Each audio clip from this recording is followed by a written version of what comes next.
everyone, and welcome back to the Slow English channel, where we speak English slowly, clearly, and naturally, so you can learn with calm and confidence.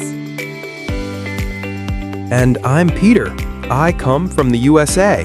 It's great to be here again. Today, we're talking about something every English learner struggles with: listening. You know that feeling when you listen to a movie or a podcast and you think, wait, I understood the first sentence and then everything disappeared. Oh, yes, that's so common. Many learners tell me, Daisy, I can read English, I can even write, but when I listen, I understand nothing. Well, today, Peter and I are going to show you how to really listen to English and how to understand it step by step. Let's start with a simple truth. English is not faster than other languages. The problem is that native speakers connect words together. They don't pause between every word like in textbooks. For example, we don't say, "Do you want to eat?" We say, "Do you want to eat?" Right. And when you first hear that, your brain panics. What? What did they just say? But it's not your fault. Your ears are not broken. They're just not used to English sound patterns yet. Think about when you visit another country. At first, everything sounds like noise. But after a few days, you start catching words. Exactly. That's how your brain learns sounds, not by memorizing words, but by listening to patterns. So if you feel lost now, that's okay. It simply means your brain needs more ear time. I love that term, ear time. It's just like exercise. If you go to the gym once a month, you won't get stronger. But if you go 10 minutes every day, slowly, regularly, your muscles grow. Your listening muscles work the same way. So, Daisy, what exactly is slow listening? It's the art of being patient with English. Instead of chasing every new word, you slow down. You focus on rhythm, emotion, and connection. When you listen slowly, your brain has time to notice the music of English, not just the words. Yes, English has its own melody. Listen to this. I didn't say he stole the money. Depending on which word you stress, the meaning changes completely. Exactly. I didn't say he stole the money means someone else said it. I didn't say he stole the money means maybe someone else did. That's why slow listening is so powerful. It lets you hear meaning, not just guess it. When I started learning Spanish, I used to listen to songs very slowly, line by line. At first, I understood only one or two words, but after a few weeks, I could feel the rhythm and suddenly everything made sense. That's the key. Your brain learns patterns subconsciously. You don't even realize it. So even if you think you're not improving, your brain is learning quietly in the background. Let's give our listeners something practical. Daisy, what's your favorite daily listening routine? I love listening while I walk. I play a short podcast, about 3 or 4 minutes, and just listen. If I don't understand something, I don't stop. I just keep going. Then, later, I listen again and try to repeat the same lines. That's a great tip. I do something similar. Every morning when I make coffee, I listen to one short clip, sometimes from this very channel. The secret is consistency, not length. 5 minutes every day beats 1 hour once a week. Absolutely. And here's another idea. Choose something you enjoy. If you love movies, listen to movie dialogues. If you like stories, try short stories or fairy tales. When your heart enjoys it, your brain remembers better.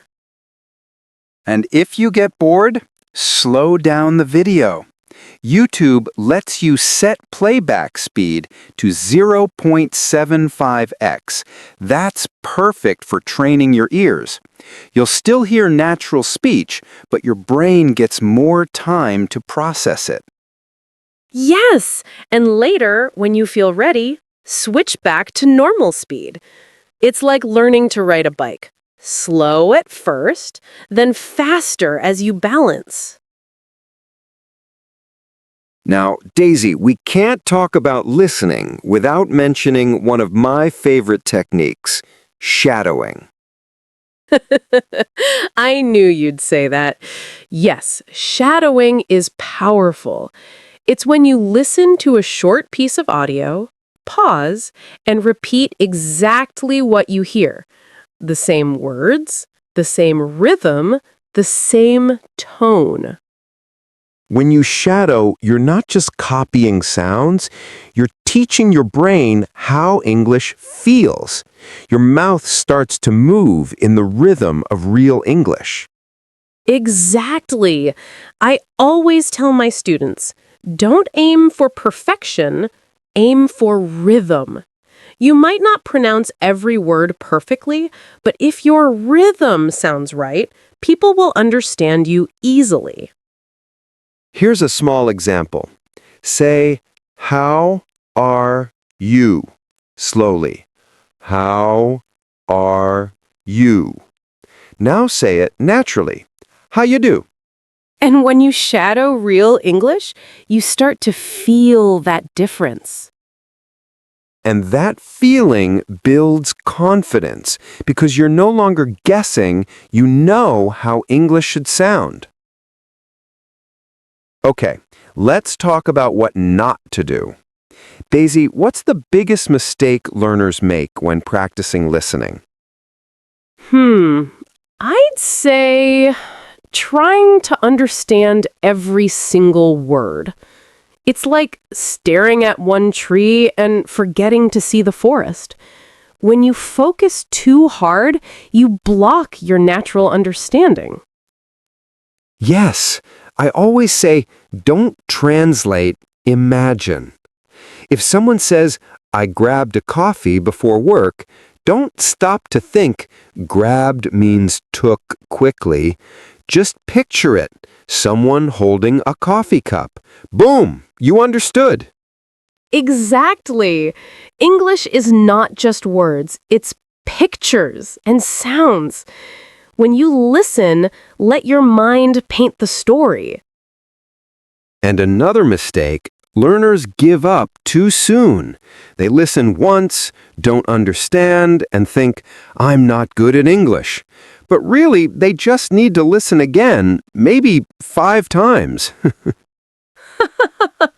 Yes, repetition is not boring, it's training. Every time you repeat, your ears catch something new. You know, Daisy, I think listening is more than a skill. It's a mindset. I completely agree. When you learn to listen, you also learn patience, focus, and calm. You start to enjoy the journey of learning, not just the results. Exactly. And listening builds empathy too. You begin to understand how people think, feel, and express themselves. English becomes not just a language, but a bridge to other hearts. That's beautiful. And you know what? The more you listen, the more confident you become when speaking, because you've already heard real English many times. So when it's your turn to speak, it feels familiar. Yes, listening gives your speaking roots. Without listening, speaking is like building a house with no foundation. All right, let's review today's key ideas. Number 1, listening feels hard because of connected speech, not because your English is bad. Number 2, slow listening helps your brain catch rhythm and meaning. Number 3, shadowing improves your ear, your pronunciation, and your confidence. Number 4, listen every day, just 5 minutes. It's better than 1 hour once a week. Number 5, don't try to understand everything.